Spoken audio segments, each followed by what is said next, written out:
আশা করি সবাই ভালো আছেন। সো আজকের ভিডিওতে আমি দেখাবো কিভাবে আপনারা এই ধরনের কোনো সাবজেক্ট বা কোনো কিছু আপনার যদি কোনো ছবিতে থাকে সেটা কিভাবে রিমুভ করবেন। বিষয়টা একেবারেই ইজি। এটার জন্য আপনাকে ফটোশপের মাস্টার হওয়া লাগবে না।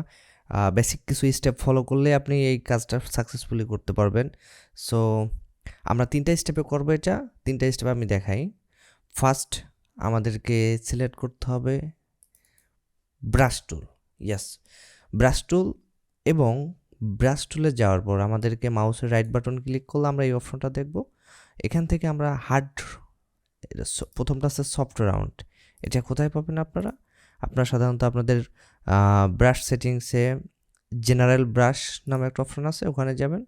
যাওয়ার পর এখানে হার্ড রাউন্ড ব্রাশটা আপনাকে সিলেক্ট করতে হবে। ওকে, আমরা সিলেক্ট করলাম। দেন এখান থেকে আমাদেরকে কালার সিলেক্ট করে নিতে হবে। যে কোনো কালার আমরা চাইলে সিলেক্ট করতে পারি। আমি এই কালার যেটা আছে সেটাই থাকবে আমার। সো এটা হলো ফার্স্ট স্টেপ। আমাদেরকে ব্রাশ টুল সিলেক্ট করতে হবে, যে কোনো কালার থাকলেই সমস্যা নেই। দেন আমাদেরকে একটা লেয়ার নিতে হবে। লেয়ারটা কি জন্য? কারণ আমরা যে কালারটা পেইন্ট করব, এখানে আমরা একটা কালার পেইন্ট করব, সেটা যাতে মেইন ইমেজের উপর না পড়ে। আমরা যদি এখন এটার উপরে যদি ক্লিক করে কোনো কিছু পেইন্ট করি তাহলে আমাদের মেইন ইমেজের উপর ইফেক্ট পড়বে। সো আমরা চাইলেও এটাকে আমরা ব্যাক নিয়ে আসতে পারবো না। সো আমরা নতুন একটা লেয়ার নেব। তারপরে আমরা এখানে আমাদেরকে এবার কাজ হবে যে এই জায়গায় যে এরিয়াটা আছে, বেড়াটা আছে, আমরা সেটা সিলেক্ট করব। কীভাবে সিলেক্ট করব? আমাদের একটু জুম ইন করার পর স্পেস বার দিয়ে এটাকে সরাতে পারবো আর্টবোর্ডটাকে। এখানে আমাদের যে বেড়াটা আছে আমরা এটা থেকে হালকা একটু বড় নেব। এই আমাদেরকে যদি সাপোজ আমাদের ব্রাশ সাইজটা ছোট থাকে অথবা বড় থাকে, আমরা এটা ছোট বা বড় করে নেব। নিয়ে এটাকে মাউসের রাইট বাটন ক্লিক করে আমরা এরকম রাখতে পারি। সো এক্ষেত্রে আমি আরেকটু ছোট করব। আমার জন্য 35 is perfect. Yes, I think. ওকে, দেন আমরা পেইন্ট করব এর উপরে। কীভাবে পেইন্ট করব? এখানে যদি আমরা ক্লিক করি, দেন কিবোর্ডে শিফট চাপি দিয়ে অন্য একটা মাথায় ক্লিক করি, তাহলে পুরো এরিয়াটা সিলেক্ট হয়ে যাবে। যদি আমার কাছে এটা মনে হচ্ছে বড় হয়ে গেছে, ব্যাকে যাই, কন্ট্রোল জেড 35 না 30, let's try with that. 30 is good enough. So আমরা এখানে ক্লিক করব, করার পর কিবোর্ডে শিফট চাপার পর এখানে ক্লিক করব। দেন আবার যদি এখানে ক্লিক করি, শিফট চেপে এখানে ক্লিক করি, এভাবে আমরা এই এরিয়াটা সিলেক্ট করতে পারি। জাস্ট এভাবে পেইন্ট অ্যান্ড প্রেস শিফট। এটা খুবই ইজি। সো আমি এটা পুরোটা দেখাবো না, আমি জাস্ট এই এরিয়াগুলো সিলেক্ট করে নিই, ফাস্ট ফরওয়ার্ড করে দিই, তারপরে আমি নেক্সট স্টেপ দেখাচ্ছি।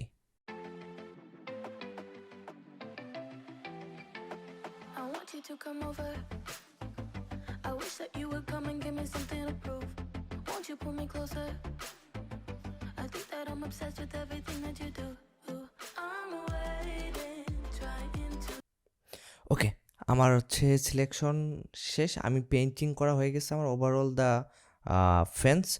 সো আমি এখন লেয়ারের চোখটা অফ করব। ইয়েস, দেখেন এখনও কিন্তু আমাদের এটা রয়েছে। হ্যাঁ, এই স্টেপ করলে আমাদের এটা চলে যাবে না। এরপরে আমাদের আরেকটা স্টেপ করতে হবে, সেটা হলো আমি এটার চোখটা অফ করার পর এই লেয়ারটা সিলেক্ট করব। ওকে, তার আগে কিবোর্ড থেকে কন্ট্রোল চাপতে হবে। কিবোর্ড থেকে কন্ট্রোল, অথবা যারা ম্যাক ইউজ করেন তারা কমান্ড, অ্যান্ড যারা উইন্ডোজ তারা কন্ট্রোল। কিবোর্ড থেকে কন্ট্রোল অথবা কমান্ড প্রেস করার পর এই লেয়ারের উপর যখন আসবো, এসে এই লেয়ারের থাম্বনেলের উপর ক্লিক করব। দেন তাহলে কী হবে? আমাদের একটা সিলেকশন চলে আসবে। ওভারঅল এরিয়াটার উপর একটা সিলেকশন চলে আসবে। যা কাজ করছি আমরা, লেয়ারের চোখ অন করলে আমরা দেখতে পাবো যে রেড পেইন্টিং। যদি লেয়ারের চোখটা অফ করি, দেন আমরা সিলেকশনটা দেখতে পাবো।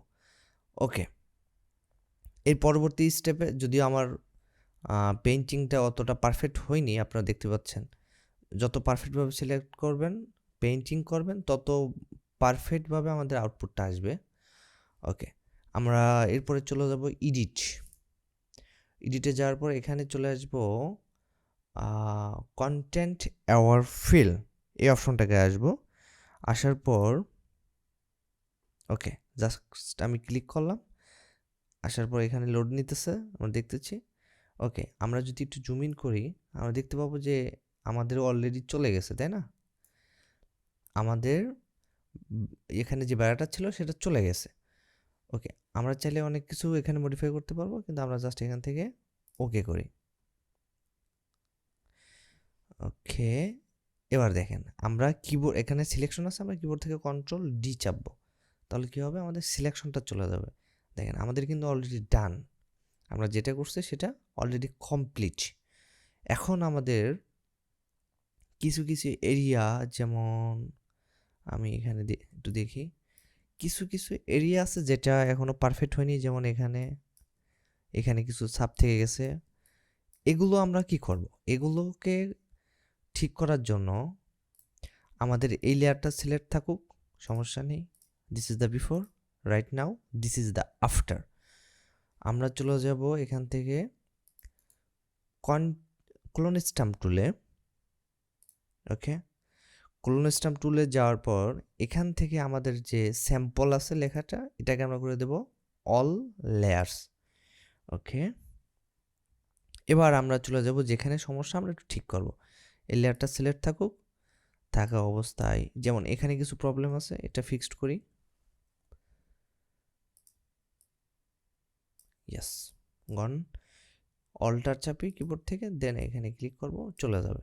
আমরা ট্রাই করব সবসময় ক্লোজ স্যাম্পল নেওয়ার জন্য। Alter and copy and paste. Alter means copy, just copy করব অ্যান্ড পেস্ট করব। এইভাবে আমরা করি। ওকে,